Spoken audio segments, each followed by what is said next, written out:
ఒక ప్రకాశవంతమైన శాంతియుతమైన అడవిలో లీలా అనే ఆసక్తిగల బాలిక నడుస్తూ ఉంటుంది. లీలా దూరంగా ఏదో మెరుస్తున్నది చూస్తాది. ఒక మాయాజాల పుష్పం రంగులతో మెరిసిపోతూ ఉంటుంది. ఆ పుష్పాన్ని మెల్లగా తీసుకుంటుంది. దాని మాయాశక్తి తన చేతుల్లో కదిలినట్టు ఫీల్ అవుతది.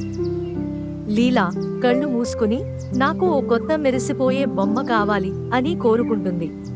అప్పుడు ఆ పుష్పం ఆమె కోరికను నెరవేరుస్తది. కాని ఆ బొమ్మ లీలా ఊహించినట్టు ఉండదు. లీలా ఆ బొమ్మను చూస్తూ కాస్త నిరాశపడుతుంది. ఆమె ఊహించిన మాయాజాల బహుమతి అది కాదు. ఒక గుడ్లగూబ చెట్టు కొమ్మ మీద కూర్చొని లీలాను ఆసక్తిగా చూస్తూ ఉంటుంది.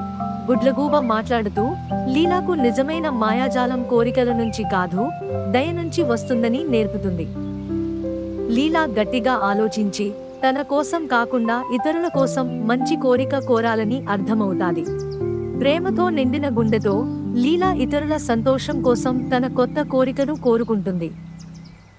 అప్పుడు పుష్పం వికాసంగా మెరిసిపోతాది.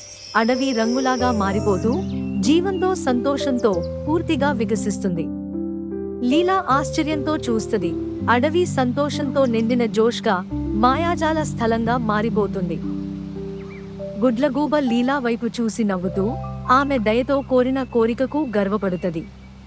ప్రేమ మరియు దయ నుండి శుభాకాంక్షలు వస్తాయని తెలుసుకుని లీలా తన హృదయాన్ని ఆనందంతో నింపుకుని మాయా అడవిని విడిచిపెట్టి వెళుతుంది.